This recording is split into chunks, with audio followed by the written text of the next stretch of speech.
Hello and welcome to No There's Only Trash Here podcast, episode 63. The day today is I can't say the day. What's the day? The 18th today. It is the 18th of May 2014. So we're back and we're better than ever. And just a quick explanation to why it's been all over the place. I finished my degree this week, and I was finishing off in the last month or so. And Joe does degree stuff too, so we kind of had to finish up our years. But now, speaking for myself, I'm done. I'm completely finished. So now this is the beginning of the summer, where hopefully episodes every week. We shouldn't be skipping anymore. I'm not done. You're not done? No. Sucks, man. No, I'm not done yet. So, How long until you're done? first week of June. Well, there you go. I'm nearly See, done. that's only like 2 weeks away. Yep. Almost a fortnight. Yep. Around there. Mm-hmm. So, anything interesting happened to you while in like the week that we had off? What? I finished Bioshock, but I don't know if I told you that. You did, but that was in a stream. Oh yeah. So you didn't directly tell me. You weren't like, "Hey Tom, everyone, shut up for a second." There was something to say to Tom. That didn't happen, sadly. Oh right. Well, I'll just end. Because I think I said about it before. Like, and I was maybe halfway through. Overall, now I've finished it. Okay. I really liked it. I will be spoiler free, but I will say, I did like the ending, but I don't like games where maybe I was just being dumb, but I had to go back and look up stuff to understand it. I don't mind when you have to go back and maybe find Easter eggs or extra information, but I honestly just had no idea. I had to go and read about the main sort of elements to the storyline, and that kind of took away a little bit because I was at the end of the game and just thinking, what? Yeah, it's just that dumb sci-fi stuff where they just... Because that happens like all at once as well. Yeah. Like it's a very sudden ending. They're just like, here's all the pieces, and then it just ends. But they never actually explain or anything like that. So you did actually like the ending? Once I'd understood it, I liked it, and I liked the concept, but I wish I could have had that moment in the game where I'm like, that's why that, and that all makes sense, but I didn't. I was, scratching my head. So it was a bit wasted, but I think if you play it again, it might be interesting from the beginning anyway. See, I just didn't like the ending. It's just... I think it's because, part of it is because with the original Bioshock, it didn't seem to just dive off the deep end at the end. There was a really interesting twist. It kind of had this satisfying conclusion to it, and it all kind of made sense in its own universe. But Bioshock Infinite, like, to me, that stuff just starts creeping in. All this weird, unnecessary sci-fi stuff. You start off with this really cool concept about a city in the sky, and then you got the social commentary, and then you have the relationship between Booker or whatever and Elizabeth, which I didn't care about, but fair enough. And then this just, all with all the riffs and everything, it just starts creeping in. So when you get, for me anyway, when I got to the end of the game, it's like, well, what happened to the game I was originally playing? Where did all this nonsense come from?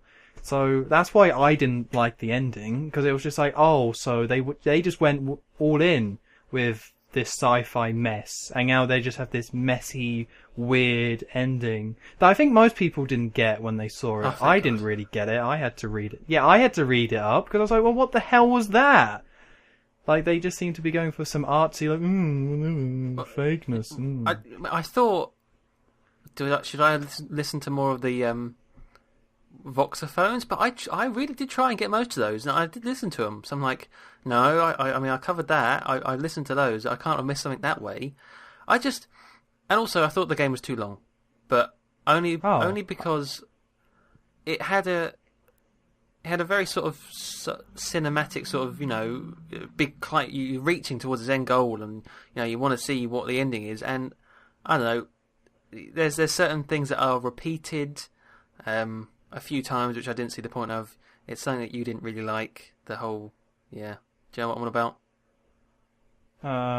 Ghost Mum? Yeah. I didn't mind fighting her once, but then you have to do it like 3 times, and I'm like, no, let me get on with this stupid story. See, that fight is dull and stupid at the same time. I just wanted to see the ending, but I was like, let me get to the end of the game. Stop throwing all this crap at me. So you didn't think once Ghost Mum showed up, like, wow, this is dumb, compared to what the beginning of the game was? It didn't bother me, no. Not in the game. Not whilst playing. Why don't people should be bothered by this, I feel. Ghost Mum. No?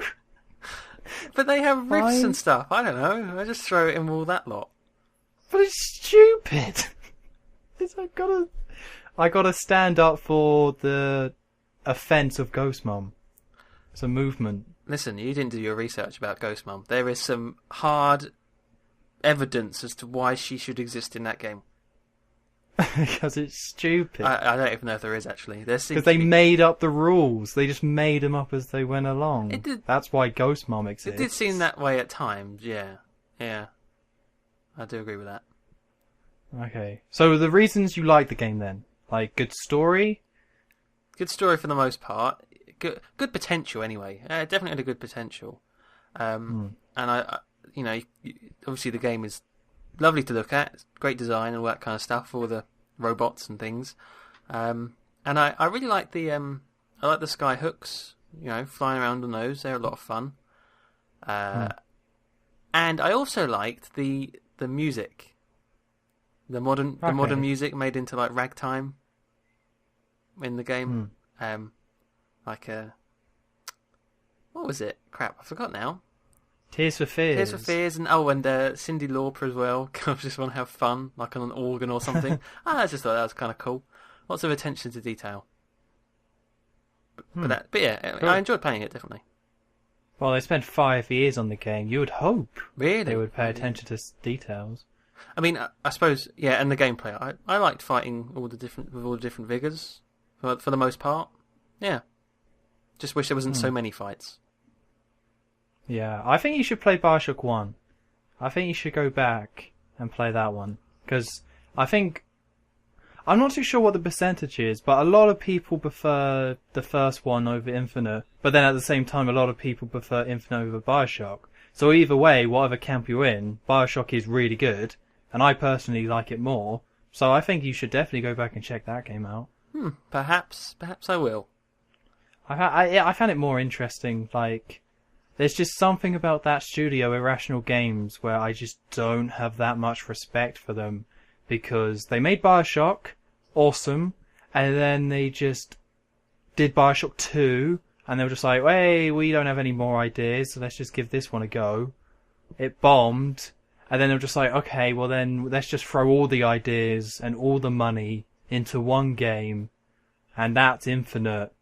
And then they just seem to slap the Bioshock name on it. Like, it shouldn't be called Bioshock Infinite. It should just be called, like, Infinite or something like that. So I guess maybe I do have a bias, because I just don't respect the studio.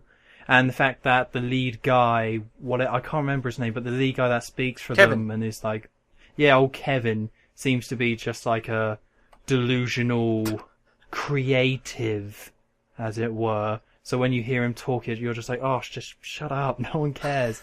So I guess I'm biased in a way, but I still think Ghost Mum is a legit complaint. I remember having this conversation before when...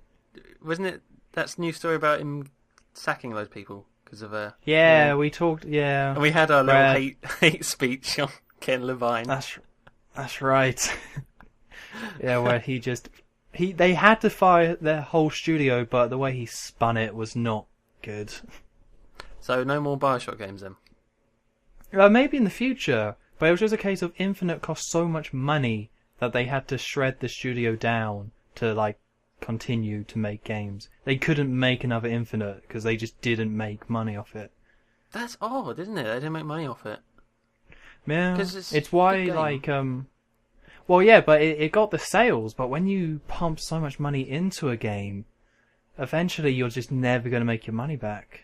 So is that one of those like films and things like that just keep bloating their budgets, and then like what was that game called? Duke Nukem. Yeah, So that sucks, but I'm sure it lost a lot of money. Oh yeah, definitely. Spiraled They just out had to of control. throw something out. Yeah. Although they probably made their money back by suing 3D Realms, who were meant to make it but just didn't. So 3D Realms got screwed, but I'm sure who the publisher only a little bit screwed. There are degrees of screwage. Yes. Okay. Minimal screwage for whoever the publisher are. Yeah, whatever. I can't remember. Okay, so do you want to talk some gaming news? Sure. Why not, while we're here? So, quite a few big stories. So, the first one we're going to start with is Microsoft selling Xbox One without Kinect.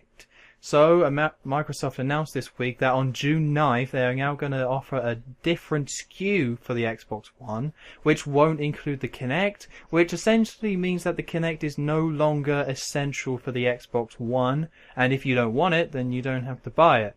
And what this means for the Xbox One is that they're now going to sell it at the same price as the PS4. Well, I know in the UK they're now going to sell it for £350 without the Kinect, which is the same price as the PS4. In America, I think it's essentially the same price. I'm not too sure. So the first thing that comes to mind when I heard this story is just like, okay, so Microsoft announces this console. And they had such big plans. They had so much plan going forward. They had this clear vision of what they wanted people to do with the device and all the different things they could do with this all-in-one entertainment system. And now it's got to the point where people has been like, well, yeah, we don't care. That sounds dumb. Good for you, but we don't care. We just want to play video games.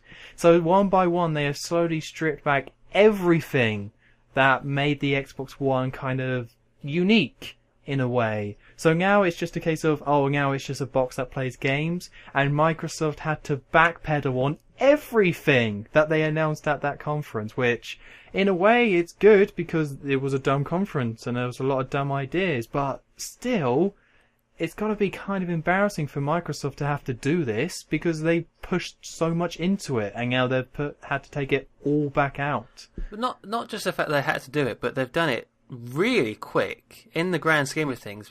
How many months has it been since the Xbox One's been released? Well, it came out November last year, so not even a year, about 6 months or so. About half a year before they've been like, crap, right? We were wrong, but obviously, how did they spin it? What did you say when you introduced this segment? They were offering a different SKU or something, did they say? Yeah, it's a different SKU. Yeah, the word they're using is more diversity for the customers. Right, okay, yeah, sure. Yeah, that's how they spun it, where it's like, well, we want to offer Xbox One, but the customers, some want Kinect and some don't. So we're offering that option because we're just such wonderful people that you can now not buy that clunky, horrible camera that we used to sell with our Xboxes. It's a bit of a shame for one opinion I heard. I don't know how true it is, but if you think of the victims of this, I mean, sure, it's good for the consumers, they get a cheaper console, blah, blah, blah, but for any developers that were planning to do the Xbox One, I don't know how many were going to use the Kinect, but it was kind of assumed that, when you develop for the Xbox One, people are going to have a Kinect. So now, that's not the case at all anymore. So you kind of screwed those people over. Well, this has been reflected with Harmonix, who did Rock Band and are currently making whatever. I think we talked about their new game, but I can't remember the name of it. Oh, the weird one. Yeah, the weird music shooter. Yeah. And I think they're doing something else as well, but they tweeted sarcastically about it. They were like, oh good. Or just, oh great. And then afterwards they sent out a tweet saying, hey, we are excited for Microsoft, the backpedal again. Yeah. But initially they seemed to be very annoyed at this announcement. Because what it meant is that Microsoft obviously were like, okay, this is our Xbox One, here are the development kits, developers, it comes with the Kinect, and one thing about the Kinect is that it used up 10% of the CPU. So 10% of the Xbox One's power had to be dedicated to the Kinect, which meant that every developer that is making a game or has made a game had to take that into account. They were only using a Xbox One at 90% power, although that's obviously a lot less due to everything else being dedicated. But either way, I think you could probably argue that the Kinect being part of the Xbox One is why the games haven't been able to run at higher resolutions like the PS4.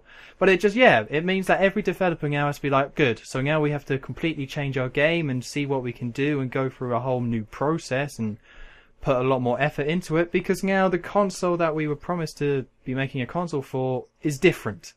And doesn't really annoy me, I don't care, but I can definitely see how someone making a game would be quite irritated by, after less than a year, Microsoft was like, oh no, we're not doing that anymore, don't worry about it. But the thing is, it seems quick that they've, dismissed the Kinect. And, the real reason is because no one was using it, or using it how they'd maybe planned. But do you think that would ever have happened? Do you think maybe if they left it a year, something could have been done with the Kinect that was useful? Okay, well, that's the problem. Like, the Kinect itself is not so flawed that it's just like, oh, screw it, I don't care. It's just that nobody has done anything good with it. Like, the Kinect 2.0, people were complaining about the original Kinect, saying, oh, it's not quite there. It's cool technology, but it's not quite there in terms of gaming. But then they released a new one that can read heartbeats, and it should be there. But in this short time that the Xbox One has come out, no interesting Kinect games has come out. Like, you can't really be annoyed at people for not caring about the Kinect when the games that came out for it were Zoo Tycoon and The Fighter Within. Like, what? Are people really going to be playing these games over Assassin's Creed, Metal Gear, and Call of Duty, and Titanfall? Like, that's what the games that people want to play. So it seems like if there was a AAA developer who actually came out, and Microsoft put enough resources into that developer to make a good Kinect game for the Xbox One, I think it could have been perfectly possible for people to actually get a bit more on board with the Kinect. Like, a lot of people with Xbox Ones do like the Kinect because of the voice commands, and being able to swipe. I know people do use that, saying like Xbox One on, or Xbox on, Xbox off, and stuff like that. So I think people over time would, but they just need games. And they've had no games, they've announced nothing interesting for the thing, and at E3, maybe they will, but it seems like with the fact that they announced this new SKU, they probably won't.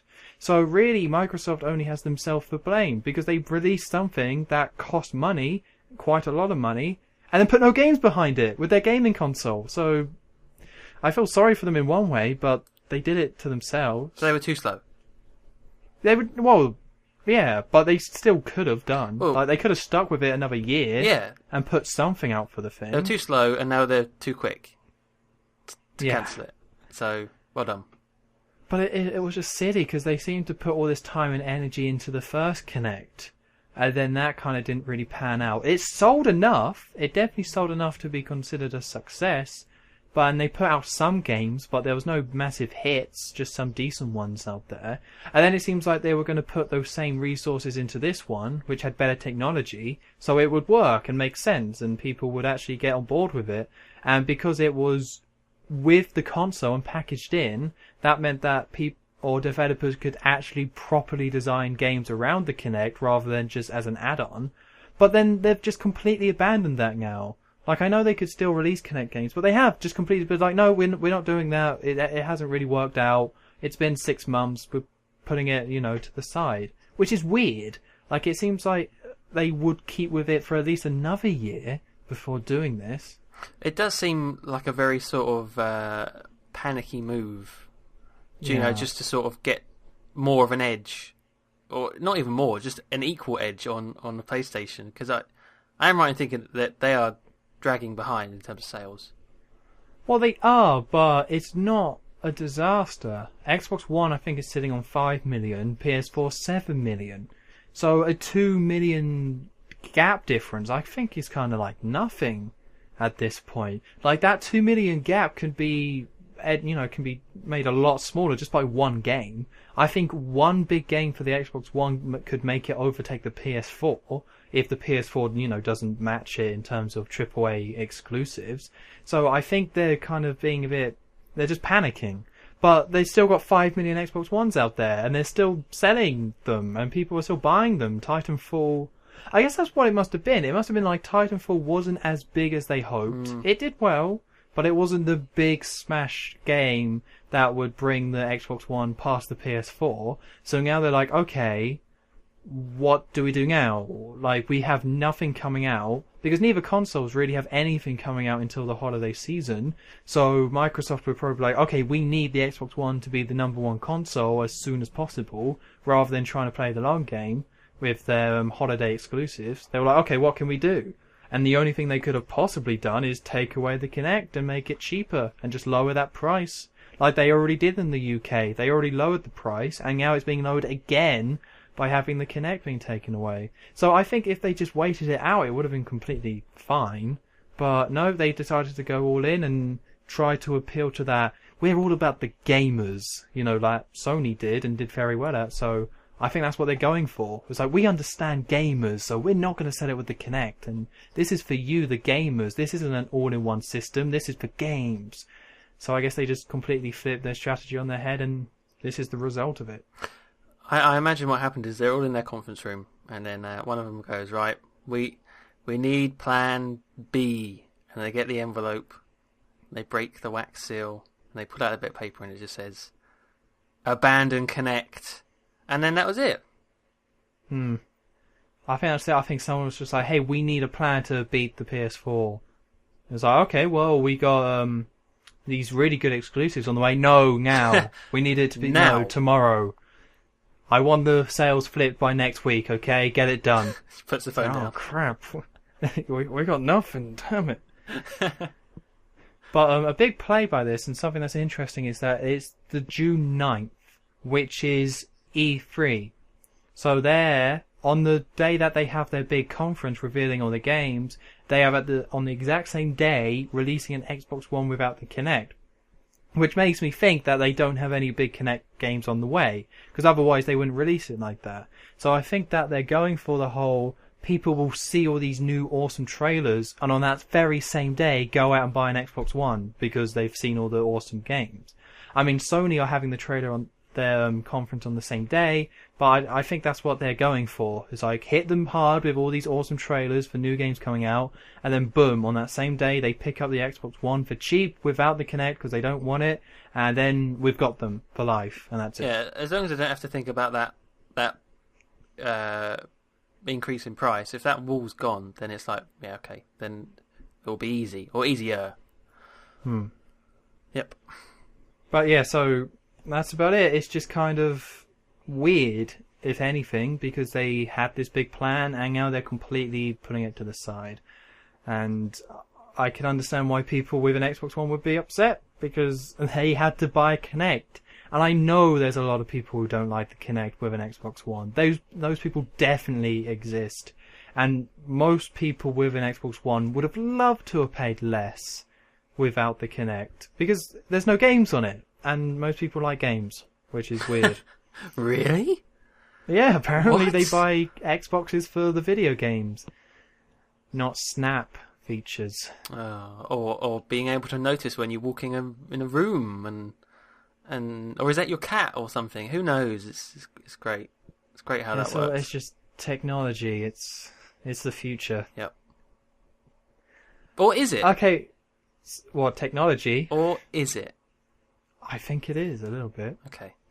And it's quite funny. I was reading a quote, and I tweeted this out. Someone from Microsoft, while talking about this whole situation about Xbox One without the Kinect, actually said, in 5 years' time, you're going to laugh at a computing device if it doesn't have voice recognition that you can just walk up to and talk to it. Who's laughing? 5 years' time. Who's laughing he reckons. now? I say. Well, people might be laughing, but no computer devices are going to pick it up. Because nobody has that. Nobody wants that. No, we want virtual reality instead. That's absolutely Clearly. correct. That's the future. That is the future. Not Xbox on. Mm. Xbox off.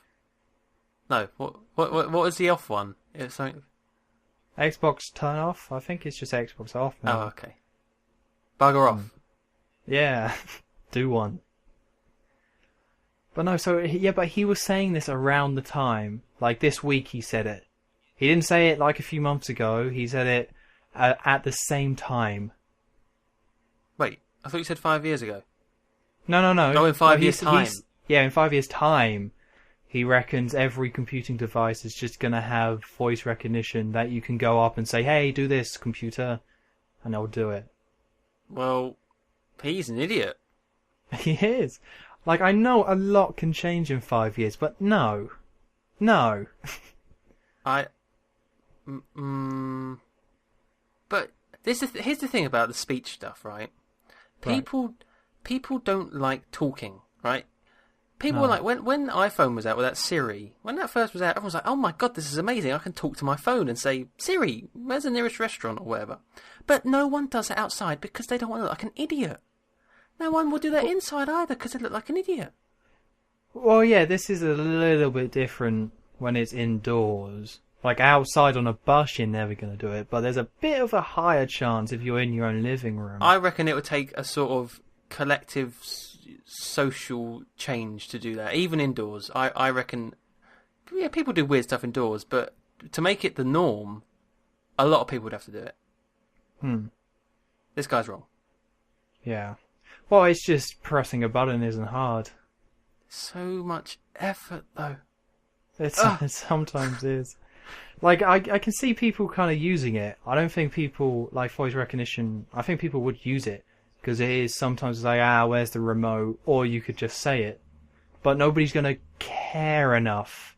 Like, nobody cares about that problem enough that, here's a solution that sometimes works. Like, you're just not going to be like, okay, it's just going to be there. If it happens, it's just because companies decide we're going to put it in everything. It's not because people love the idea so much that they rush out and buy devices that they can talk to. Exactly. If it's forced upon them, they'll do it. But in 5 years' time. Otherwise, yeah, maybe not. Okay, well, moving on, and speaking of Xbox, Halo 5 Guardians was announced. Next to no information about the game, apart from it's coming out, I think, the holiday season of 2015, and it's called Halo 5 Guardians. That's kind of all we got. Did we get a picture? Yeah, we got that picture where I it's a didn't see the Spartan... Oh. I should probably see the picture. It's just some sort of cover art. It's not in-game or anything like that. It's just this sandy place, most likely a desert.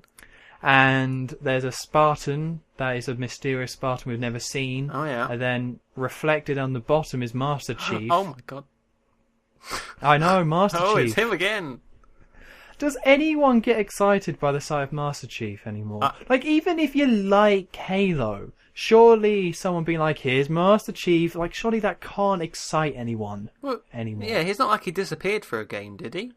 And then No. it's like the return of Master Chief. He's always been there. No. Well, it was Reach and ODST that he went then. So for Halo 4, sure. Oh, that Reach, makes sense. yeah. The return of Master Chief, woo, Reclaimer trilogy. Oh no, it's mediocre, what happened?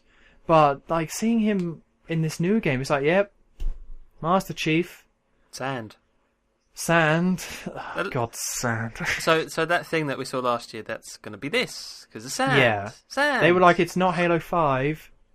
So reading now, they must be like, it's Halo 5 Guardians. You didn't say the Guardians part, so that's why we said it wasn't it, but it clearly was. Oh, you sneaky guy. Phil Spencer, you've done us again.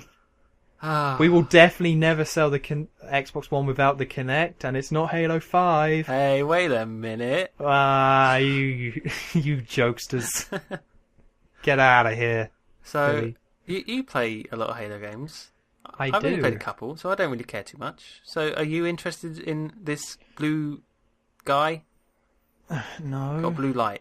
Cool. Okay, well, pretty much, with me and Halo, like, Halo 1 played a lot B, Halo 2 didn't like, Halo 3 played a lot B, ODST played B, Reach played B, 4 played B, So I have, and Halo Wars I even played. I didn't beat it, but I did play it.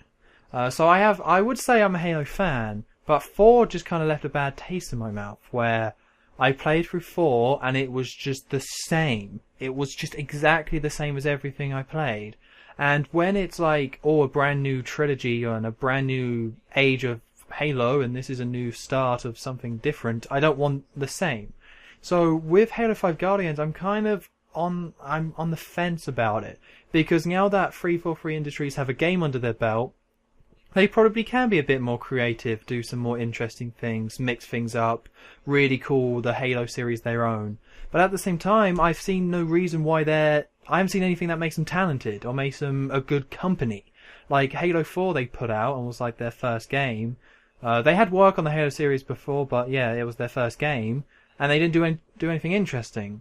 So that kind of shows a lack of ambition, really.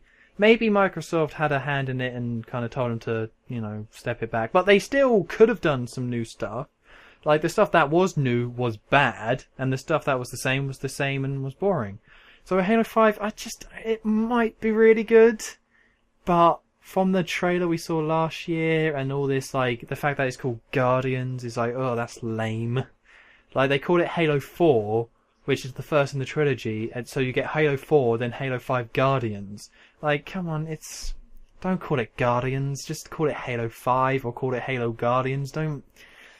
I don't have faith in 343, so I'll have to wait until I see some gameplay. Maybe they'll do some interesting stuff with the multiplayer, but not that excited. But I don't think it'll be terrible, although it might be. I don't know. Was the thing that was disappointing in Halo 4 the multiplayer or the storyline? The story. I like the multiplayer. I thought there was some stuff from Call of Duty they took and made it better. Like, they took the good stuff, but it's still clearly Halo and was a lot of fun. So I really enjoyed the multiplayer. No complaints there. It was just the story was just, the campaign was the same. The story was just bad, and it was just kind of a bit dull. And like I said, like, this was supposed to be the start of an all-new Halo trilogy, new developers, new start, let's do this. Same old. And after Reach, that was really disappointing, because Reach was that new game where they did things differently and it was awesome. And then 4 was just back to, it was pretty much just Halo 1 and Halo 3 combined, with some Metroid Prime ripping off and a terrible story to boot. I mean, what is the story about? Forerunner crap? There's the Reclaimers or something. Do you care about that at all? No, I never cared about the story of Halo, but I know a bad story when it slaps me in the face. Like, the whole game was just, there's this villain, and he's like psychic or something. I don't, he has all these awesome psychic powers, and Master Chief goes up against him and just flung away. Oh no! And then he's just defeated by throwing a plasma grenade on him. Because Katana just holds him down for a bit. And even though he's this, like, incredibly powerful, psychic, awesome guy who just kicked Master Chief's ass before, it's just, oh no, Katana has me frozen in place, and one plasma grenade dead. It's just, it's just lame. Right. Like, the other Halo games, some of it I just didn't understand because I didn't know the backstory or pay enough attention, but I could tell it was awesome. Like, there were still some cool moments, and you could still kind of get into the whole, we have to finish the fight. That was cool. But Halo 4 was just trying to set up its own thing, and what it was trying to set up was boring and just uninteresting. And Cortana, she plagues that whole story. Like, I don't care. Who cares about Cortana? She's just an AI. And I know all the books will probably say she has such a deep backstory, but she's just some screaming computer woman who's like, I'm dying for the whole game, and it just gets really tedious and not a fan. Just not a fan, really. Okay. I don't particularly care either, mainly because I only played Halo 3. Well, actually, I played Reach as well, but have no idea what's going on in the storyline. Still don't to this day. I hadn't played it for the online, and that's kind of died for me now, so yeah, don't care. Well, how much has first-person shooters kind of died out? Like, not completely died out, of course, but I really do feel like there's a lot of people who don't care anymore. Like, just not just Call of Duty, just first-person shooters in general. There's still definitely a big market for it, and people still love, to play first-person shooters. But, like, with the amount of people that played Modern Warfare 2, Modern Warfare 1, Halo 3, and even Reach a little bit, like, I just don't think that audience is there. Like, there's still people doing it, definitely, but I don't think there are as many. Like, there's a lot of people who just don't care, who thought online was cool, but kind of, when it comes to first-person shooters, the novelty has worn off. Because I'm definitely starting to get that with Call of Duty Ghosts being a mediocre waste of time. And with Halo, like, Halo 4 was kind of a similar thing, where I like the multiplayer, but it's the same. Like, there's only so much you can do with FPSs on a console online. So unless they put out something really cool for Halo 5, people will care, it will be a big hit, but I know there will be a group of people like me and you who just won't, because we feel like we already played it back with Halo 3. Yeah.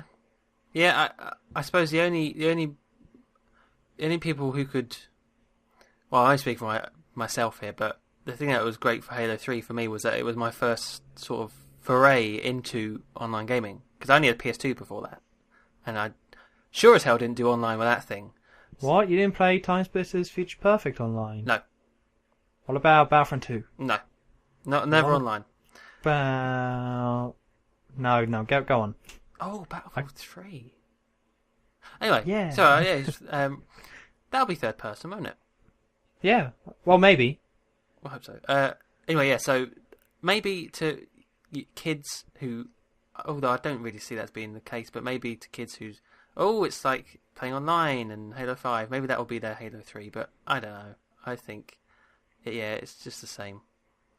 Yeah, I think kids will definitely, there's a massive appeal for young kids when it comes to online FPSs, which I think is the main reason why the market kind of supports itself. A kid will definitely, they just love playing online. I don't know what it is, because when I was a kid, online just wasn't around for me. Like, with me, you said your first thing was Halo 3, I was the same. It was Call of Duty 4 and Halo 3, those were my first online games, and by that point I was like 15 or so. But I think when you see that, I've seen kids play online games, I've been arrested many times for it, and That got dark. Yeah, very quickly. And they seem to, they love it for some reason. And I don't know why. So I think that's why FPSs online, like online FPSs will never go away. But, Call of Duty numbers are slowly declining. Not doing terribly, nowhere near doing terribly or anywhere near stopping. But, because the question really is, Halo 5 Guardians, that's got to be the biggest game Microsoft has. After Titanfall, the biggest exclusive is Halo, unless they create a new exclusive that people care about. So will people, after 9 Halo games, alright, so it's 1, 2, 3, Wars, ODST, Reach, 4. So with their 8th Halo game, and it's just a first-person shooter again, it's gonna sell systems, but I don't see it selling as much as Microsoft would hope. And when's this coming out? Next year? Yeah, the holiday season for 2015, yeah. Not this year. Although, haven't they got some more Halo games in the meantime to tide people over? That's what they say, but nothing's been announced. Okay. You think they'd have something? Well, the big rumour, which is pretty much true, Halo 2. is that Halo 2 Anniversary. Although this week there's also been a rumour that they're doing Halo the Master Chief Collection, and they're putting the original 4 games, 1, 2, 3 and 4, and they're putting them all up. That would be awesome if they are. That's a really cool idea to put them all on the Xbox One like that, but I don't see them putting in the manpower to do that. So I think this year we'll get Halo 2 Anniversary, which will have its own multiplayer and will be Halo 2 again, but I don't think we'll get all 4 games, because there's just too much manpower to put 4 games on the Xbox One. It's just a bit silly. That seems weird that they put the 4th one in there, because that was a new trilogy, right? Or at least a new sort of start. Yeah, but I think the point is to get all of them. Yeah. Okay. It's all 4 up to 5, so you can buy this collection, and then you can go straight into 5. Okay. even though most people should already have played them. But I think it's just, a nice way to Just put it's them just all all in there one ready. space. Yeah. Yeah, keep it easy. That does seem like a lot of work, doesn't it? Yeah, like they for the PS3 HD collections, they hired other companies to do it. Like, I can't remember the name, but there was like a couple of companies that were hired separately to put those, each of those 3 games. And in a lot of cases, company only put 2 games in their HD collection. So to put Halo on the Xbox One, and they can't just put it in HD because they're already in HD, most of them. So they have to then upgrade the graphics and everything, and no, not happening. But yeah, sand. Yeah, sand. I love the sand. When I see all this sand stuff, it just makes me think of Red vs. Blue, because they had a whole season about it's under the sand, and that was a Halo machinima. So now that Halo, the main series, seemed to be all about sand, is a little weird that it's come full circle in an odd way. Halo 6, sand. Yeah, just sand. Listen, we've listened to consumers. They say they like going to the beach rather than using the Kinect. So we've built a new system without the Kinect with more sand. And we think consumers are really going to love it. You could quite easily change the H to an S. The O could be a D. That could work flawlessly. That's easy. That's just a quick fix. Photoshop there, but even the paint job would do that, and then you're done. Sand 6. Oh, yeah. You get X-Bone, X-Bone? I'm trying to think of a sand pun with the Xbox One, but sadly nothing's coming to mind. Sand puns are hard. I had no idea. We'll work on it. Yeah. We got a few weeks till E3 yet. We can nail this somehow. Get a few jokes ready to go, yeah. So, no, I seriously have nothing. I'm just drawing a blank. What can you say about the beach and a console? Let's not.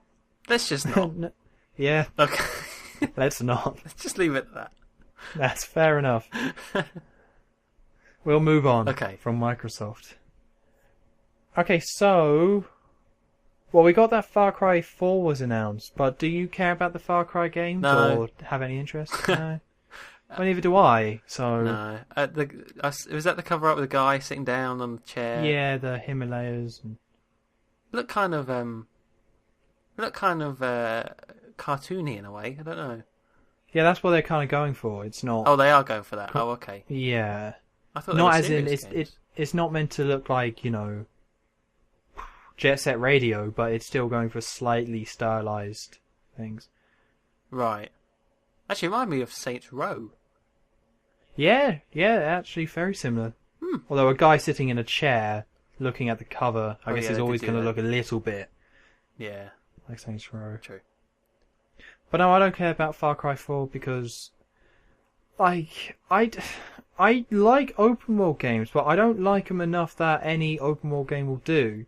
And to me, Far Cry 3 just felt like any open world game, so I kind of just gave up on it. I don't think it's bad, but it just felt like a generic open world game, where it's just you're on a big island, drive to somewhere, shoot these guys. Tom. Yeah? It's not Red Dead Redemption, okay? We know. It's fine. It's not. You not could even admit close, though. It's not. They didn't even get close. The only good thing about that game was like this intro was pretty interesting, but then once they open up the world, there's something about modern AAA games where that moment where they're like, okay, you've done the beginning story bit, now here's the world and here's all this stuff that you can do. Where because there's so many of them, I have such a hard time being like, yeah, okay, let's dive right in. It's just like, okay, this is awesome that you put this much time into it, and there's so much to do and explore, but what, am I meant to 100% every single open world game? There's just too many. There's just way too many for me to care about. So now when I see it, and I have that moment in the game, I'm just like, well, where's the story mission? And I'll just continue on with that for a bit instead. You're a very busy person, clearly. Oh, just so much, not enough time on my hands. So much work to do, it's like, get straight onto that story mission. Oh, yeah. It's like... But do you know what I mean? Do you play enough open world games where you've had that moment? Yes, GTA 5. I haven't even played much of the storyline, but there's just so much crap that comes up on the mini map as you drive past, and I'm like, I'd love to, but no, it's just too much. It's overwhelming. And then you get all the little dots that come up, and it's like things that happen right away, like in Red Dead Redemption. But it's like there's at least in Red Dead Redemption, it's just those little dots for the most part, and then you might ride across a desert for a bit, and then okay, there's a side mission there, but for GTA 5, it's everywhere. Like, people would never probably admit that you could have too much content, because people was like, oh, I'll, you know, if you ask them, it's like, hey, do you want a 50-hour game or a 200-hour game? 50. And the gameplay is exactly the same. Yeah, 50 is I much would better. always say 50. I'd even say shorter. Well, when I say 50, I mean not just the story. I mean like all the content. Oh, okay. So like extra content. Okay. And people, of course, would always want more extra content. But what that kind of means is that it's getting to the point in games where they put so much into them where they're just unbeatable. Yeah. And if the end isn't tangible, then it kind of puts you off even trying at all. I'm a very lazy person when it comes to video games. Going back to Bioshock, right? There are a few optional missions to do in that where, you know, you've got some kind of code book and you can work out a code. They expect you to go so far back. I'm like, I'm not going that far back. No. How dare you even insinuate that? I did like 3, then I was like, I'm kind of done. I didn't do any. Because I'm sure they're really far back, or they seem far back in my mind. I'm like, I just want to get on. Well, with Bioshock, once you defeat all the enemies, it's kind of really quick to get back through levels. Too lazy. Yeah, too lazy. Too lazy for that. But you won't get the extra potion. And... So I guess I did miss some voxophones and stuff, but there you go. I'm not going back. But I mean, what would you say is the last game you 100%ed? Are we including Let's Plays? Because that's kind of... Okay, well, when I say the last game, I meant in terms of when it was released, not when you did it. So Jak and Daxter doesn't count, I'm afraid. I didn't even 100% Red Dead Redemption. Okay, well, did you come close, though? I know I actively tried to. I tried to. I tried to get all the hunting stuff and, you know, free up all the bandit things. But I think, like you said, at the end of the day, there was still, even in that game, there was too much. Couldn't do it all. Well, I think Red Dead was just right. Because to get 100%, for it to be satisfying and worth it, it has to be, you know, a lot to it. But you still got to kind of be able to see the end in sight. So it's like a fine balance, but it just means don't randomly throw in a ton of stuff because people won't care. Or I know I won't, because I can't remember. Fallout 3 I 100%ed, and then Red Dead I was so close. I needed to do like 2 hunting missions, and I just didn't do it. I was like, oh, whatever, I don't care. And I would have got that all the achievements of the original if I just did those 2 hunting missions. But I don't know. I can't think of the one that the last game I did. It might have just been Red Dead. Because it's just there's too many games now, and I just don't care. And it's weird because back in like 2008-9, Just Cause 2 came out, and I 100%ed that game, and it took me 100 hours to do it. And I really enjoyed doing it. Wow. And I got all the achievements, and I did everything in that game, and it was ridiculous. That game is massive. It's like 36 kilometers long. It's just ridiculously big, and I explored it all and did everything, and I had a good time. But now I just can't see myself ever picking up an open world game and wanting to do it, like having that urge. Simpsons Hit and Run. Yeah, Simpsons Hit and Run. That counts. It's open world. Yeah, it counts. I didn't complete. I mean, it came out 2003, but... Yeah, alright. That is 11 years ago now. Whatever. Holy crap. Oh. Yeah, I'm lazy. I think a lot of people must have had that reaction with GTA 5. Not like necessarily a negative one, but maybe like, yeah, I'm never going to beat this game. Or at least no time soon, because yeah, too much. Because now you put a lot of time into a game, not because you want to get 100%, but in multiplayer. Also, there's just so many more games. Yeah. Well, not more games, as in like, I think we mentioned this before, but when you are younger, it's just maybe something to do with growing up. Because when you were younger, you don't buy your own games typically. So when you have a game, you play it to death.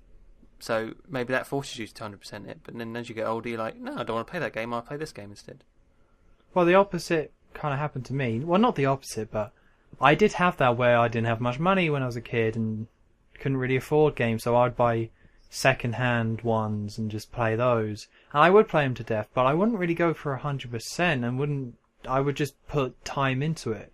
And it was as I got older where I started caring about, getting that personal achievement of doing everything in a game. Like, that's when I started caring.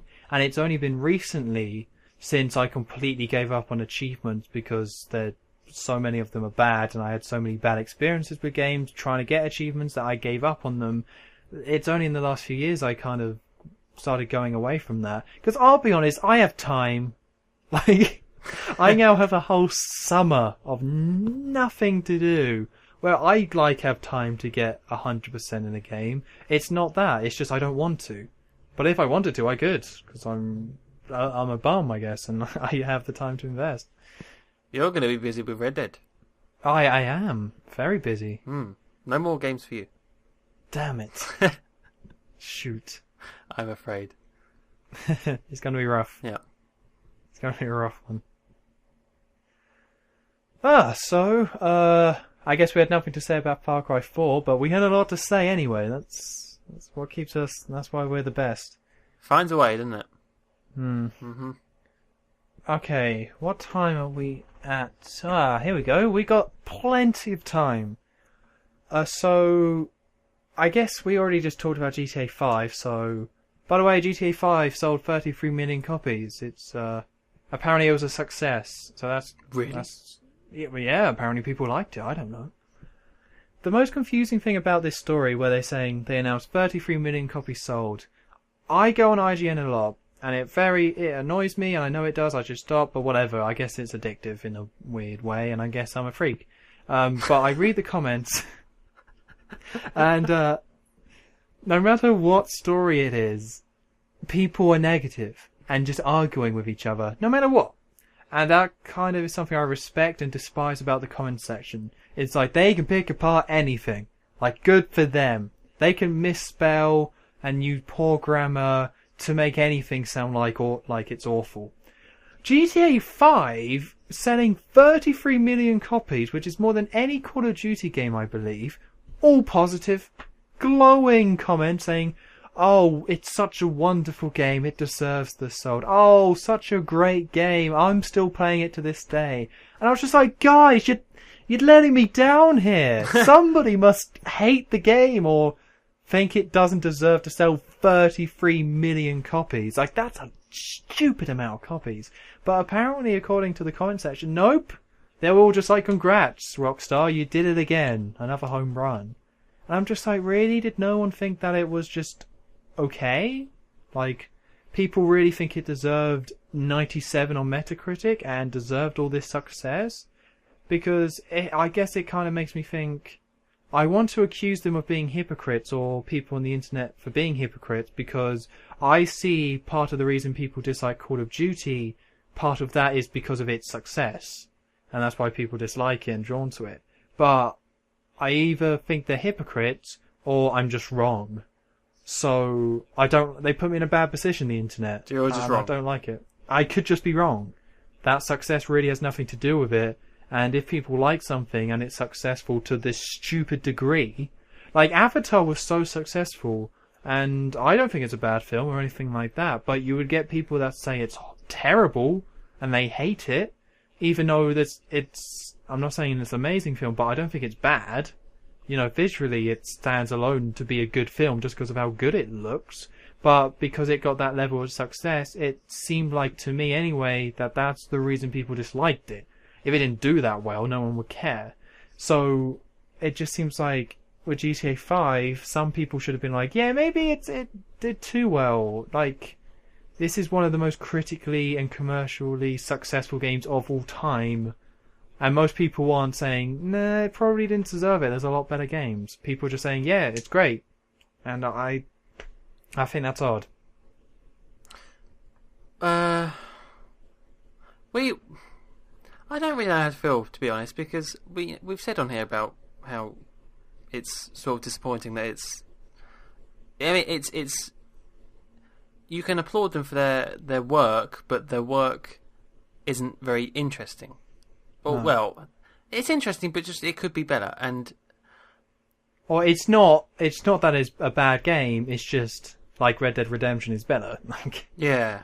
And there's other games that you could be like, yeah, GTA 5 is good, but this one's just better and deserves that success instead. I sort of feel I can understand why there is so much praise for it, and because I can kind of see myself as being the odd one out for that.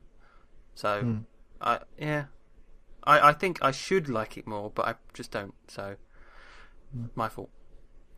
Yeah, but it's just to me, like Far Cry 3, it's just another open world game, and I guess we shouldn't go into it because GTA 5, I would say, is the best GTA game to ever come out.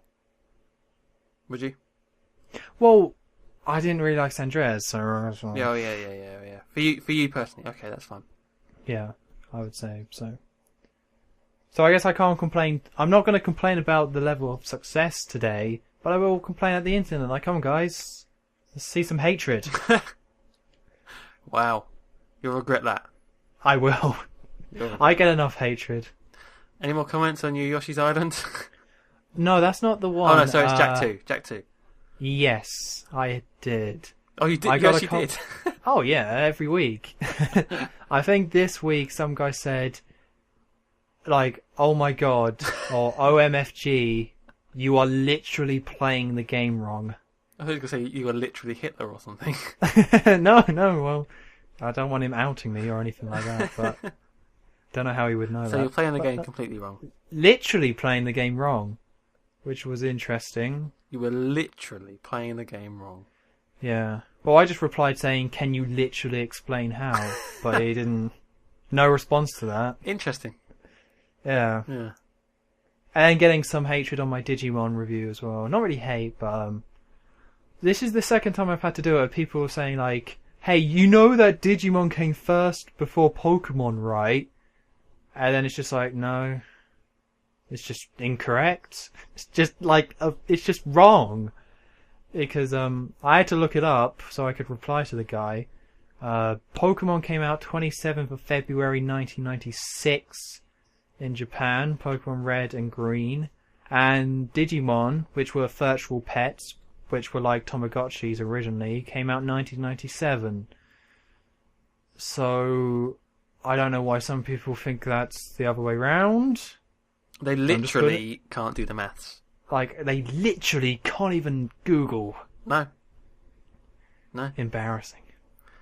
What was I going to say? Oh, crap. No, it's gone. Don't worry about it. It's not about comments, but yeah. Yeah, do you get any, like, hateful comments? Because I get them, like, every week with certain reviews. But I never get them with the Let's Play, so I guess you probably wouldn't. No, I get a couple, and you know they always say don't reply to them. They're not actually hateful. They're stupid because it's usually on the Let's Play one, and they'll say sometimes they'll be fine. Sometimes there'll be like snidey comments hidden amongst a sort of compliment. Would be great video, but you should talk less, right? Or Yeah. Or other ones will be, can you just like shut up and play the game? And then my response to these are always something along the lines of, this is a Let's Play, it's supposed to have commentary. There are many silent Let's Plays on YouTube. Something like that. Really, I shouldn't even bother replying to them, but I do. They're the only sort of negative ones I get, really. So nothing saying that you're terrible, calling you a noob. Yeah, there was one for a noob, but that was on. It was completely justified, and it was. That was from me. From you, and one on Simpsons skateboarding. But yeah, no, I wouldn't have minded if he just said you were crap at the game, but he really digged in, so I deleted the comment. That's what I just delete it because it's like I can't be bothered. Well, I had to with the Jak 2 stuff. I leave it, but I'm not sure if I mentioned in the podcast. I did have to block someone from leaving comments. Oh yeah. I left their comment up, but I had to block the guy And it was just because he kept coming back to the video and rewatching it every week or so and leaving new comments. It's a bit weird. Yeah, like, and I did reply to his first comment as well, and there was a bit of a back and forth, and I thought, well, that was that. That was me arguing with someone on YouTube again. That was fun. And then just he replied again, like not he didn't reply to me, he just added a new comment to the video, like because he apparently had watched it again.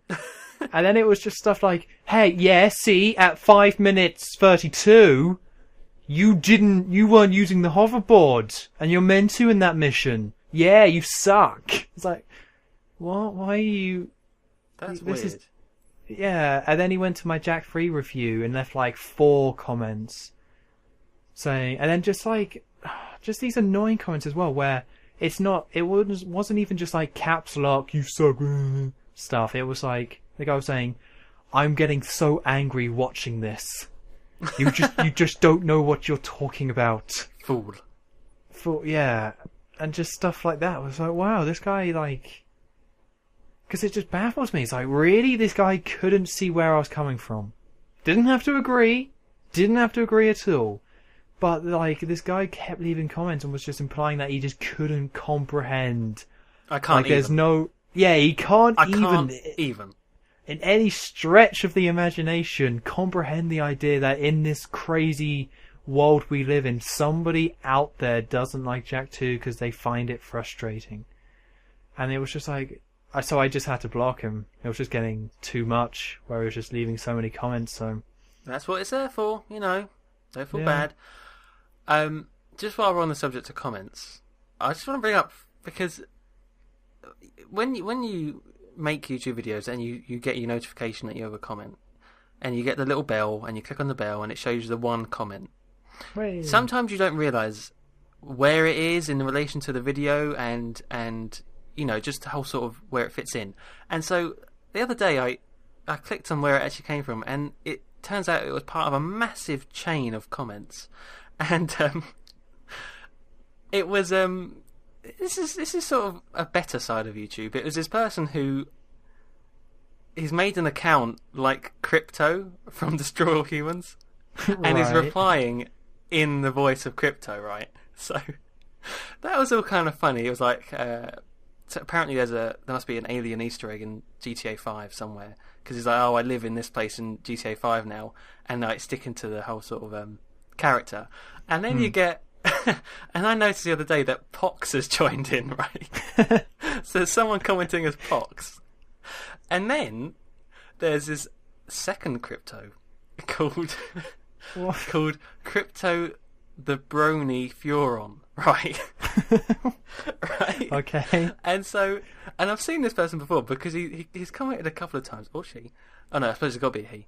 And said, Joe, are you a brony? And I'm like, no. But so in this sort of interacting, this Crypto the Brony Furon has said something to the Pox character and said, are you a brony, Pox? And then the comment has just ended. This massive comment chain has just ended with it saying, Pox replying, ew, no, that's gross. It was the weirdest events. I was just like, I've missed this. I've missed all this playing out. What's happened? Well, so you read that all at once? Yeah, it all happened. Yeah, it already happened. Well, I hope that keeps going on. I like that. It's a bit different to the usual comments. I didn't know that Pox wasn't a brony. I mean, that never gets addressed, oddly enough. Now you know. That's good to know. Oh, that caught me off guard the other day. No, it's not all bad. No. Whenever I complain, I know it's not all bad, but hey, I have a forum here, and I guess I'm negative and focus on the negative, but that's okay. I'm sure you get loads of lovely comments. I do. I really do. I always thought that though, like, with my Twitter and the podcast, I complain a lot, but when I make Let's Plays, I don't complain. Really? Like, I might say, like, hey, this kind of sucks and could be better, but I don't feel like I complain that much. But then, so I don't know if people ever, like, pick up on that or notice that, because I know I have. Where it's just in the Let's Play, I'm just more positive, unless something, unless I'm sucking and getting annoyed. And then just on the podcast, every story that's out there, it's like, oh, they don't know what they're doing. I don't know if that's a bit jarring at all. No, I'll just try to think now. No, like I'm only like speaking for your current Let's Plays, but Red Dead Redemption is all very good. Mind you, you got a lot to work with that game. It's all very good. Oh yeah. You did moan a little bit about one of the Sunshine levels, but that's just different. That's just fine. sort of reviewing it, isn't it? Yeah, that's right. Yeah, it's fine. Depth perception or something, isn't it? Yeah, that's it. That's just 3D games. You just can't judge it. Here he goes again. I guess that's my point. When I naturally talk about stuff in video games, it usually revolves around complaining about them. But when I'm Let's Playing them, because I'm presenting a game and it's a game I've played before, or I picked it because I like it, then that doesn't come across in the same way. Yeah. I get that. I understand. So, expect this summer for me to play games I hate. And then you can say what you love about them. That's like, oh god. Oh no, wait, no, I see what you mean. You're going to hate the games you Let's Plays and then be positive outside of it. That's right. You're going to flip it. On the podcast being like, hey, Microsoft's selling the Xbox One without the Kinect. You know what? That's great. They're listening to their fans and offering more, so if people want one, they can get it for cheaper. Halo 5 Guardians, wow, a next generation Halo game. That could be really good. There's so much technology behind it. And Sand, wow, a brand new location for the Halo series. There's so much they could do with that. And continuing on in their own series, wow, that's going to be good. Far Cry 4, wow, that's a critically acclaimed series, and they've got a brand new villain, they have a brand new setting, they seem to be trying to push the series forward. GTA 5 selling a lot, well, people seem to like it, so that makes sense. Very good. I'm having a better time already. That's right, it's just big smiles and rays of sunshine on the podcast today. We need that thing that... When Flanders is the evil dictator, there's things that go in your mouth to make you smile. Yeah, just big smiles. That's what we need for this podcast. It's not so bad, Homer. They just go in through your nose. Oh, that is weird, that, isn't it? Yeah. Little bobbing brain. Hi there. That is strange. So, speaking of The Simpsons, while we were away, there was the Lego episode. I watched it. You watched it? I did watch it. What did you think? I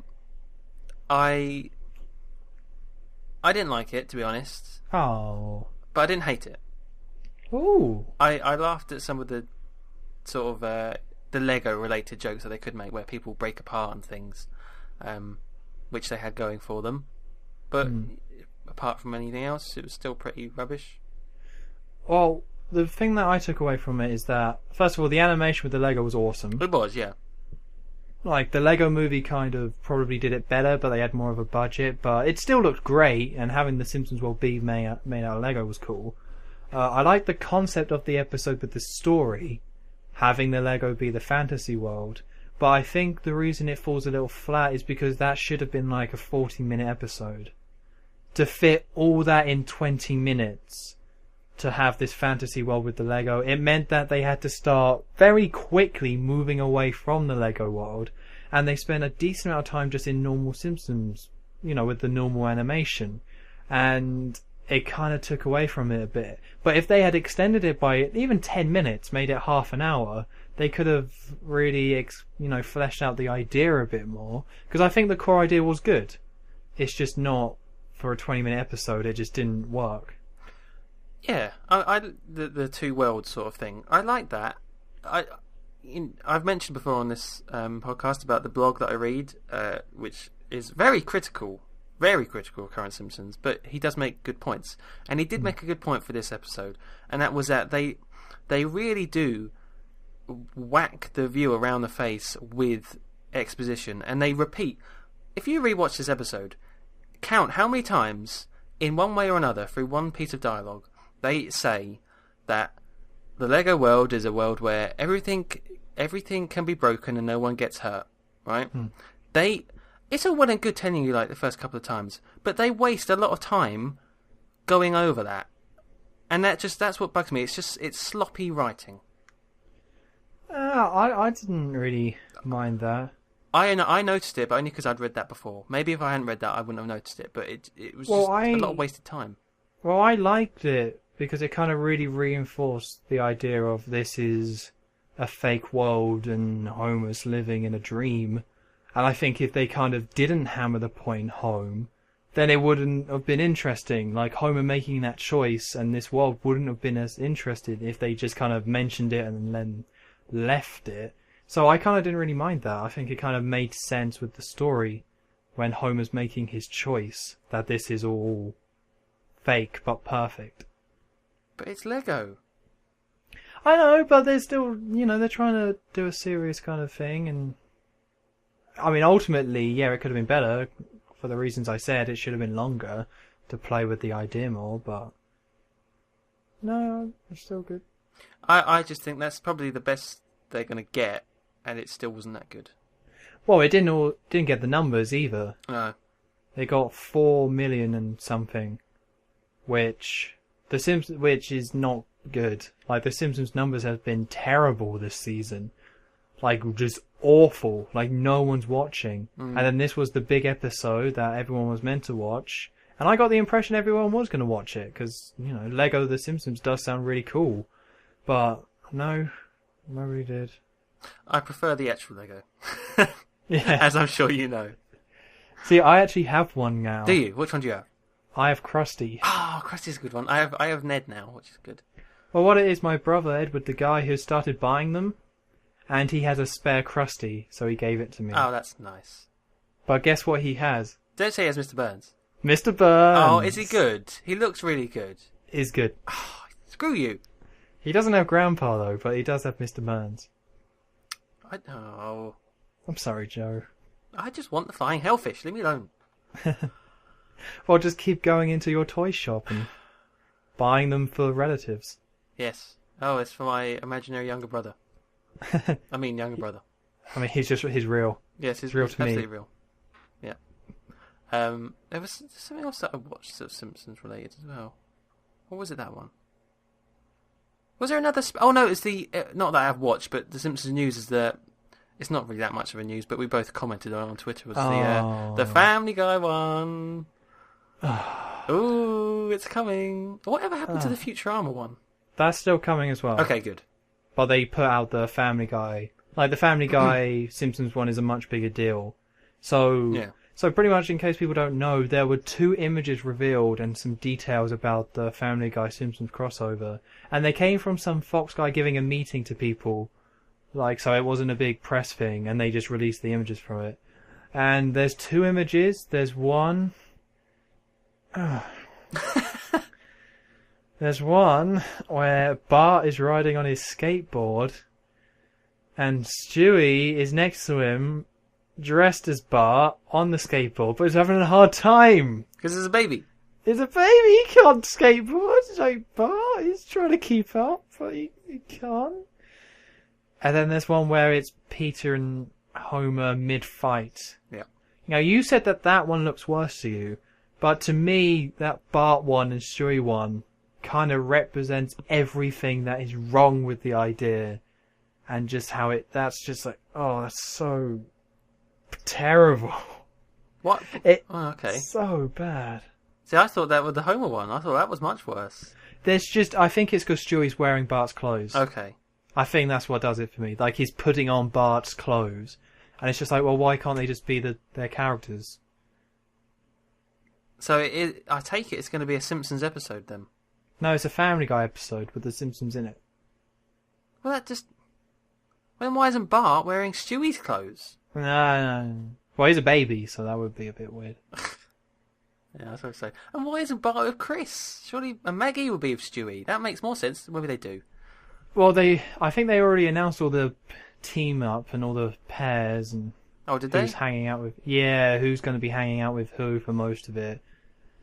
I can't remember because it was just like there's something about those images where when the idea was announced, we all kind of knew it would suck and be bad. It's such a creatively terrible idea. There's no way something good could come out of it, especially because both shows are now dormant and just not good anymore. So putting them together get a bunch of talented people or untalented people and shove them in one room. That's make something good. But just seeing those images, you're just like, oh god, it's actually getting made. It just made it too real and too upsetting to see. It's one of those things where it's like, oh yeah, that's happening sometime in the future. You don't really think about it. And, oh god, it's here. Yeah, no. Oh god, that's it. It's right there. Yep. So when, do you actually know, has it been said when it's coming out? September, I believe. So like the start of the series. Yeah. Right. The first episode. And I think the Futurama one is also September. The first episode for 26 or whatever season they're on. I'm guessing it won't do as well. Oh. Because What do you mean? What do you mean with the people watching it, or just how good it is? like ratings wise. Okay. Excluding the whole maybe the first episode of the series always gets more views, but if that Simpsons one, they're both similar shows. Are they on at the same time, like animation domination? Yeah, animation. Yeah, that's it. There's the same time block. Yeah, if the Lego one, which I would have thought would be massively more popular than Family Guy. If that didn't get that many, then I can't see how that would either. I don't know. Maybe I'll be proved wrong. Maybe there'll be some funny bits. Maybe. Well, it's a Family Guy episode. Are they doing better than The Simpsons? I'd imagine they are. I think so at the moment. Yeah. Not that Family Guy's doing amazingly well, but I think they are doing better. Well, I think it's just because Family Guy is so easy to watch, mostly. It's easy, but is it enjoyable? No, but it's like what the Simpsons used to joke about and Futurama joked about with TV, where it just turns you into a zombie and it's just mind-numbing, making you stupid. That's what Family Guy is, where you can just sit down and watch it on TV. You're not going to turn it off, but you're not going to enjoy it. You're just going to sit there as it plays. Just because haha, yeah, that actor does act a bit gay. I'm glad someone made a joke about it. So may as well just like plug you in like, to the TV and just leave you there. If the Matrix becomes real, they'll do it by playing Family Guy to everyone. Right. That's the strategy. What a scary future. That's the future. Seth MacFarlane is creepy robot overlord. And you know what? I can see that. I can actually see that. Something in his face. Creepy robot. Something where it's just faking emotions. Yeah. He does have a sort of very plasticky face. Oh, well, let's not get mean. He does, though. Yeah, good point. His smile is a nice smile, but it's almost too nice. And it's what's he hiding? What's he hiding behind that face of his? Circuits. And hatred. And hatred for mankind. That's right.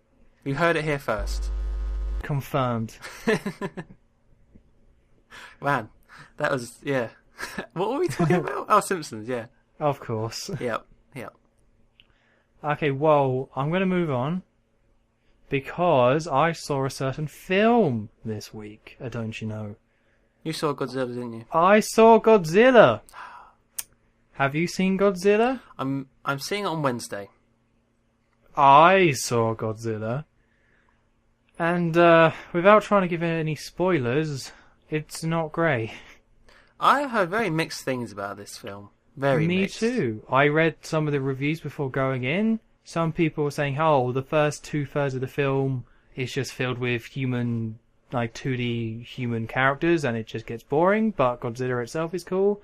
And then there's other people saying this is like the big, epic, awesome film that people always wanted. Yeah. I think more in the boring. Like, okay, well, first of all, it's a film with plot holes. I don't really like the term plot holes because that kind of, but yeah, plot holes. Just stuff that doesn't really make sense. People being stupid and then sometimes being smart and being all over the place just to fit into the film. And one thing that was really frustrating about this film is that Pacific Rim came out. That film's awesome. It's exactly what you kind of would want from like a Godzilla big monster like film, because they're so full of action and the action is so well done. Godzilla is not full of action. It's just there's just not that much action in it.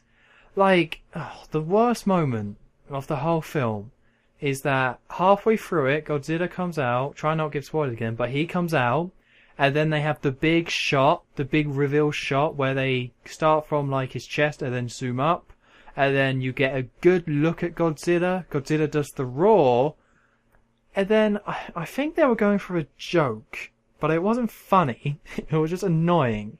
Where as soon as you get the big roar and you see Godzilla, like, oh god, that's Godzilla, it's all going to go down. They then cut to some kid watching the news, and then on the news that on the TV he's watching, you see Godzilla fighting someone. So that whole first fight involving Godzilla is pretty much done off screen. Because then, after that scene of the kid, because the mum's there as well and stuff goes on there, after that scene, the fight's over. It's done. The other monster flew away or got away, and Godzilla is now chasing them. So that's done. So it's like, no, don't. After seeing Pacific Rim did not tease its main action sequence. It just had action, and it built throughout it. Godzilla teases its big fight all the way up until the end, because you don't see a big one until the end. But it's not a case of, because what I read is that they were trying to go for less is more, like in a Jaws sort of way. But in a Jaws way, they had suspense. But in this one, like I said, halfway through the film, you get the big shot revealed. There's Godzilla! And then all you want to see is Godzilla wrecking stuff, fighting monsters, being Godzilla. And they don't give it to you until the very end of the film. And it's just like, that's so disappointing. Like, they just didn't seem to know what they're doing. Instead, you do get some cool sort of things going on with the film. There are some cool kind of ideas that they have thrown in there, and having these monsters in the world. There's some not bad scenes. But it's just a case of, I think I would have liked it more if Pacific Rim didn't exist, because that did it perfectly and exactly what I wanted to see. But Godzilla just doesn't. It just seems to kind of be clumsily kind of trip along throughout the film. And one thing I'm sick of in films, I think World War Z was the last one where I tolerated it, but Godzilla, no. I don't care about the guy trying to get home to his family while an international disaster happens. I just don't care. I don't care. He's gonna get back. I don't care about the wife at home. But I hope it's okay. It's like, why are you putting that on screen? There's like millions of people in the world during this disaster that it's happening to. Why should I care about this one? And it's just so like, God, it's just like, it's not horrible, but the main problems for me is that the people characters weren't bad, but yeah. Pacific Rim didn't focus that much on it and had more action. Or the action to people, talking was right. This one is not right, it's just off. The pacing with just teasing. They don't create suspense, they tease. And then even with the last fight, there was something that was annoying, where they kept showing shots from, like, people's perspectives. So you would get it, like, you would have this big fight going on, and then it would cut to camera angles of, like, someone in an upside down bus. Or you wouldn't see them, but that's where the camera would be. Which was bloody irritating, because it just felt like the audience was just peeking through at this fight, rather than watching it and trying to experience it. It kept feeling, with all the camera angles they chose, that they were just having like, oh, you're just like getting a peek of this fight. You're just kind of, oh, there it is. I'm just, being sneakily watching it, rather than the best camera angles to show off the action. And it was just like, oh. So that was annoying, and then just all the kind of weird plot holes, all the things that just were weird and just didn't really kind of make sense. So Godzilla itself was cool, like the actual monster, but this was supposed to be the film that the guy behind it really understood Godzilla and knew what made a good Godzilla film, but I did not get that impression at all. And the only thing that kind of really saves it is that there's, like, the actual monsters are kind of cool when it's there. There's a few cool scenes. Bryan Cranston's in it. Okay, that right. Helps. I haven't seen Pacific Rim, so that's good for me. Yes. Just starting off. My only question is, very important question. At any point during the film, does Bryan Cranston throw a pizza at Godzilla? That would have saved it, but no. Oh, crap. That totally would have saved the I film. just wanted to pull out this pizza from nowhere and just frisbee it. Yeah, you got to make those jokes. We were just me and my mates before we went to go see it.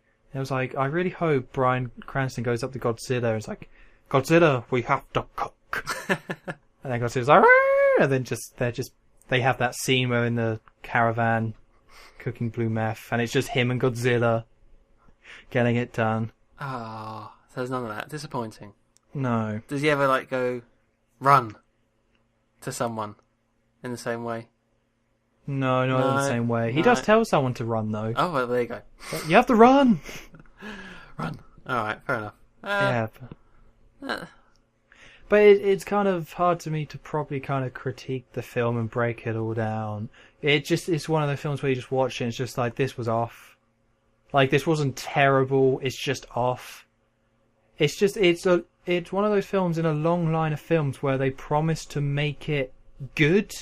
Like, we're gonna give this franchise the film it deserves and give the fans what they really want. And then it's just okay. Like, the Wolverine, RoboCop, Godzilla, all the same thing. They're like, this is going to be the real, up-to-date, people are going to want to see this film. This is the film that you want to see. And then you watch and it's like, well, you can see the ambitions there. They just messed it up. They just didn't make a good film. So, all those films I listed are okay, but just off and not amazing. I don't hate any of them, and I didn't hate Godzilla, but it's not good. Well, when I do see it, I'll have to give my opinion. But I hope I like it more because I haven't seen Pacific Rim. I just want to see big monsters. Well, you'll be severely disappointed. Oh, they're crap. Damn it. I don't agree that it's like, oh, they focus like, oh, I don't care about the human characters. I didn't get that. It's just, this is Godzilla. There should be Godzilla fighting things. That should be the film. Like, this film should not have been called Godzilla. It should have been called some, zero personality guy trying to get back to his hot wife. And Godzilla kind of hangs out from time to time. And that's about it. Cameos of Godzilla. Yeah. Right. Oh, no. And also the monsters he's fighting don't have any personality or anything interesting about them. It's none of, the iconic monsters that you would think. It's just generic, standard monsters.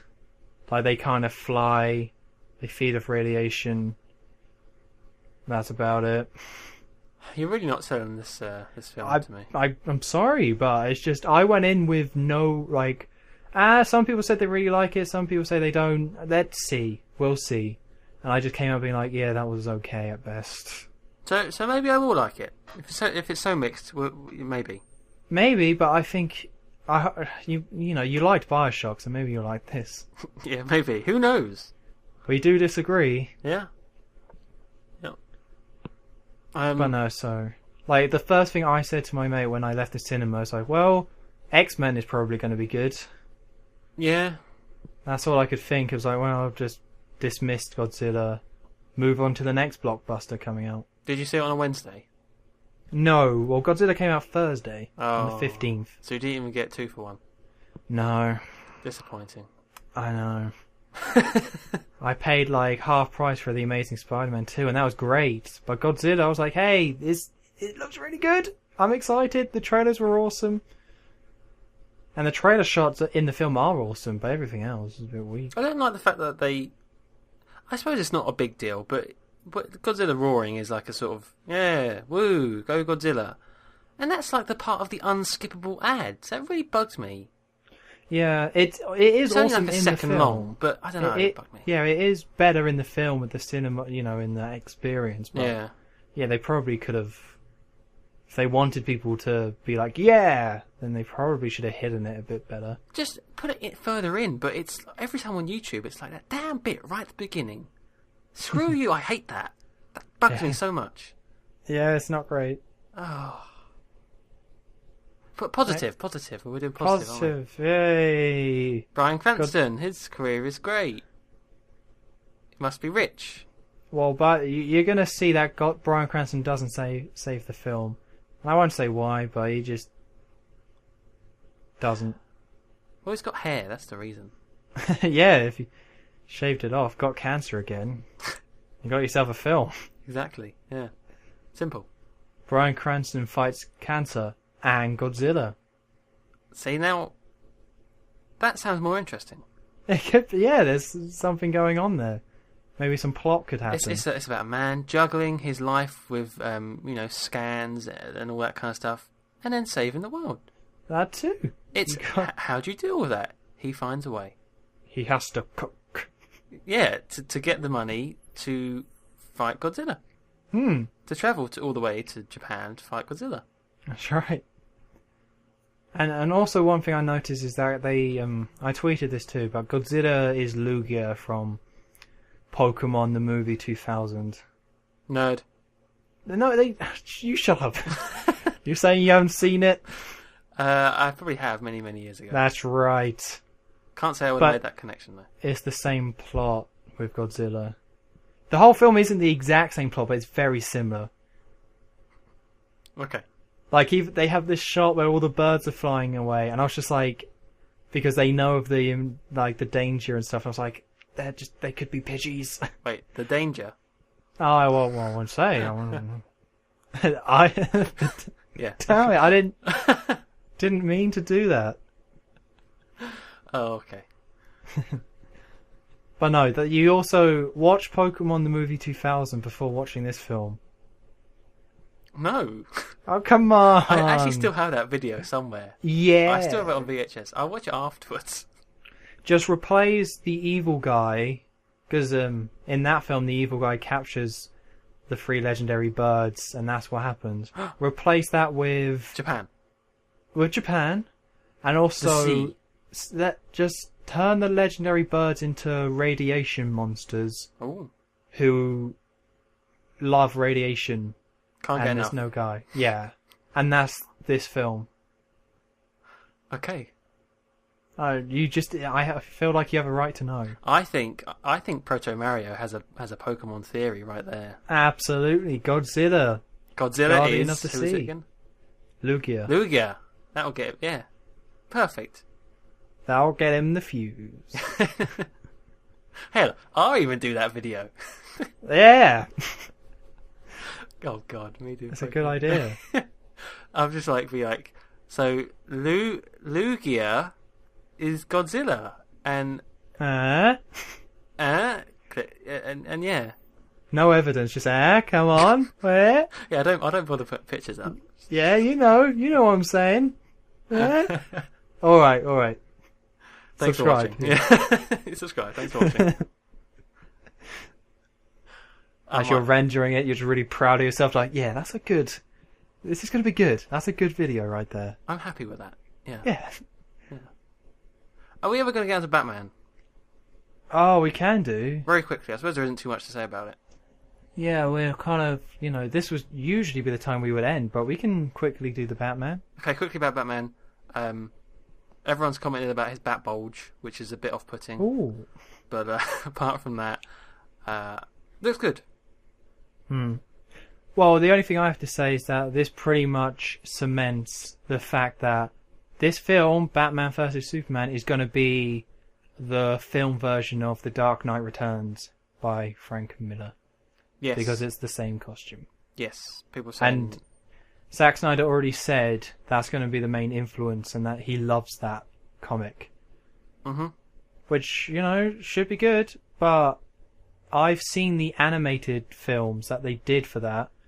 Part 1 was good, Part 2 sucked. So, as long as it mostly comes from Part 1, I'll be happy. But the whole point in those 2 comics is that it's Batman coming out of retirement after being old. So with this, I don't think that's going to happen. So I've got a feeling with Zack Snyder not being a talented writer, that there's just going to be... He's going to take the worst elements of those comics, not the good elements. Well, at least the Batmobile looks pretty good. Yeah, it's the Batmobile. But it's more like the Batmobile. Yeah. And not a giant tank. I like the Tang. Yeah, it worked for those films, but people like the long thing. But it does, like, I think a big thing that was like, is Ben Affleck as Batman going to be weird? Is this going to be weird? Seeing that image, I felt a little weird. I felt a little weird, but I think it's only because it was so much like Christian Bale. Yeah, I guess a little bit. I think once the colour is in, like, I think that's the reason why the bat symbol is so dumb and not good, to separate it. Yeah, because that pose is like the same pose. Oh yeah. So it was like, oh, it kind of looks a bit like Christian Bale, but it's not. It's got a different chin. That's not the chin I'm usually used to looking at. Oh. Yeah, I just saw that and was like, this is weird. This is too soon. But it looked a little bit, he was very, very muscly. It was kind of weird. It was almost like the Batman Arkham games. I don't know. Yeah, maybe that's what they were going for. I don't know. If it's supposed to... Which makes me think maybe you're right. Maybe not doing like old Batman. Because, he looked pretty big. Kind of weirdly big. Maybe like Ben Affleck's head is too small. Maybe. I mean, I guess some of it is to do with the suit, but it seemed out of proportion in a way. I don't know. Well, I would guess that just came from Zack Snyder. It was like, yeah, Batman should be really bulky as a superhero, so let's do it. Yeah. And also, it might also imply that they're not going for a stealthy, in the shadows Batman. Just punch everyone. Yeah. Like, obviously a bit of that, but the whole point in, with Batman Begins is that that's purely what Batman was doing. But that was kind of new to the Christopher Nolan things, to have that large of a focus on being a ninja, essentially. So I guess with these ones, they're going back to more Batman being smart and a brute, rather than just hiding in an alley. Has it been said if... what's his name? Oh, Gordon. Oh. Is in it. What's his name? What, Gary Oldman? Gary Oldman, yeah, but in the Commissioner. Yeah, Gordon. Commissioner Jim Gordon. Is he in this film? He will be. I would think he is, but again, I think they're going for whole new characters or whole new actors, apart from Man of Steel, because this is Man of Steel 2. Yeah. So all the Batman people are going to be completely new. So I guess it's going to be called Superman versus Batman.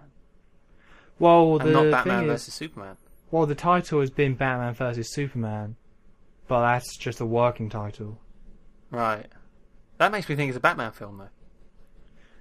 Yeah, but, they're a bit all over the place. I'm stupid. It's like whatever name comes first. Batman. If it's Superman versus Batman, it's like, Superman. I don't know. More people care about Batman than Superman, so put it first. Yeah, I guess so. Done. But yeah, it looked interesting. And I liked the... Well, I think that's all we can really say, right? Like... Because the reason people might be thinking, why haven't we talked about Star Wars? And I think next week we will. But I control the topics, and I haven't seen anything that I'm that interested in yet. So next week we'll tackle all the Star Wars news that has happened, but that's the reason. Because we all, when it comes to films nowadays, we get this trickle of information constantly, and not everything is that big of a deal, really. Like, this Batman suit reveal it seems big, but I don't think it's that big. It's the diehards who want to know what the suit is, and then, like you said, they made that connection to the whole Frank Miller stuff. Like, it's the bat's got small ears. That's that. So yeah, and it's got less armor, so it's more bish bash bosh. Bish bash bosh. Yes. That very famous comic series. It's like old Batman. Pow. Yeah, bish. Bish, bash. Bosh. Yeah. That's all that, and I suppose that's why that was important, but apart from that, yeah. Yeah, and we're not those people, so... No, it looked cool. We're too cool. That's just like, it looked cool, yeah, nice. Yeah, nice, done. Moving on. Alright, do you want to know what's coming out next week? No. Okay, go on then. Oh, well, I've already ripped it in half. So... Oh, well, that's all. I'll put the pieces back together. There we go. So on the games front, we got Wolfenstein: The New Order, which is the new reboot for Wolfenstein. But Wolfenstein isn't interesting unless it's being like unless you're killing Nazis blatantly. Has it got Nazis in it?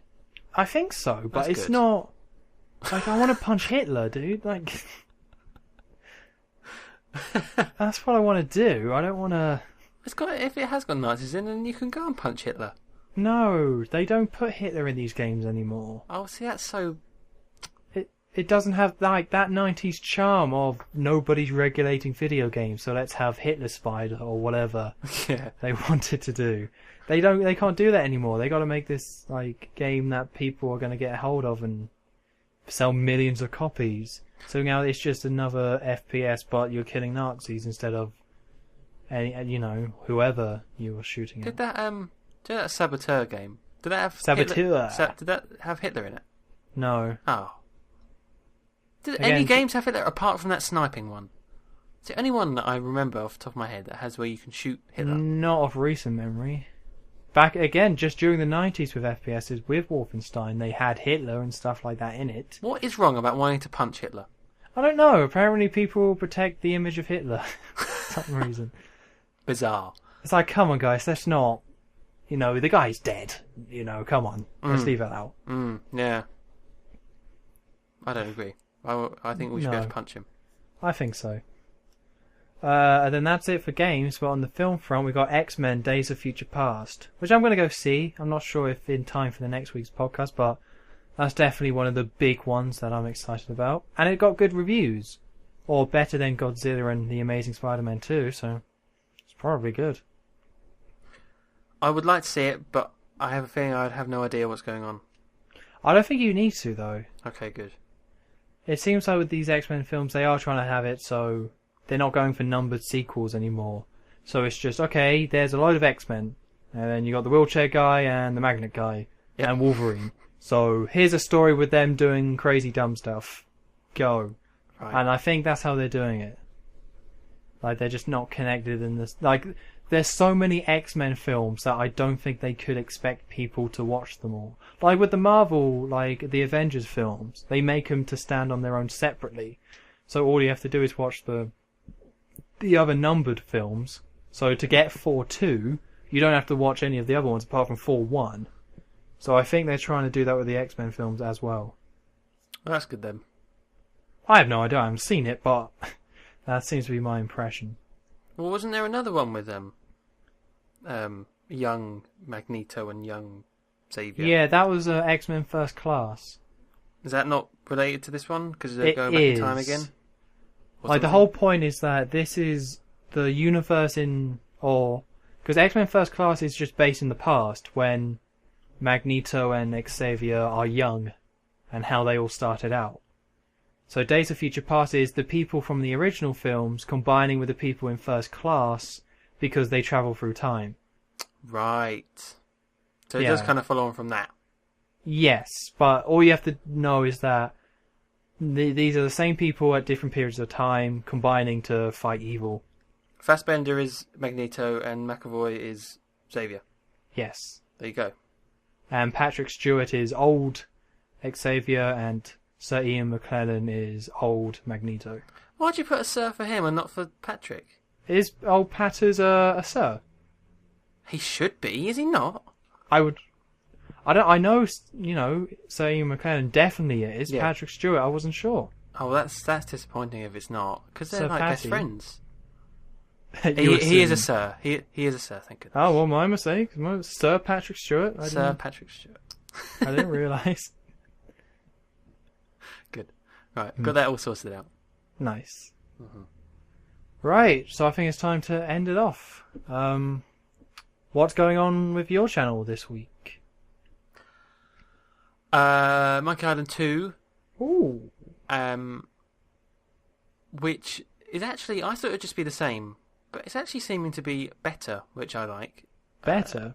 Yeah. Is that just because of the controls are more refined? And also, I think, the controls are more refined, because it sort of was made for controllers as well. And also, I think it looks nicer as well, which is always nice. So there's that, and there is also Spelunky, which Which is going well. I've actually got a lot better In a short space of time, I was playing it the other day, and I was actually doing pretty well. So yeah, that as well, and some other random stuff in between, Minecraft and stuff. Ah, very good. Very, very detailed. Yeah, some Let's stuff. plays. And also, when I do live stream it again, Destroy Human's Path if you're on. Wonderful. Mm-hmm.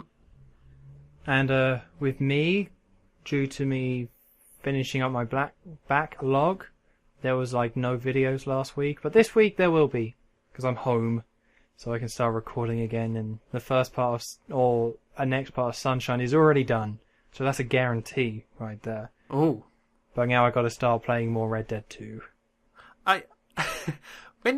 Just very, very quickly on the Red Dead stuff. Okay. I did not think that you would spend that long on poker. Oh, well, I didn't really intend to. But I was like, okay, so for the rest of this part, I got time, I'll just do it all on poker. But poker's a long game. Like, no matter, they do a pretty good version in Red Dead, so it does actually take time, as it should. Yeah. And really, I could have spent an hour playing poker, and probably will off screen by myself, but, in terms of a Let's Play, I kind of had to finish it off quickly. It was just something I didn't think of when, I thought of you Let's Playing that. It's like, oh, the poker bit. Yeah. Yeah, well, it's cool. Trying to show it all off. Might not get 100%, but got to show it all off. So I expect to see the stabbing thing and also the horseshoes. Yeah, oh god. See, that's going to be the hour-long episode, the horseshoes. It's like, oh, come on. God damn it, I can't lose every game of horseshoes. This is embarrassing. Oh, and there's also a dice one as well. Do that as well.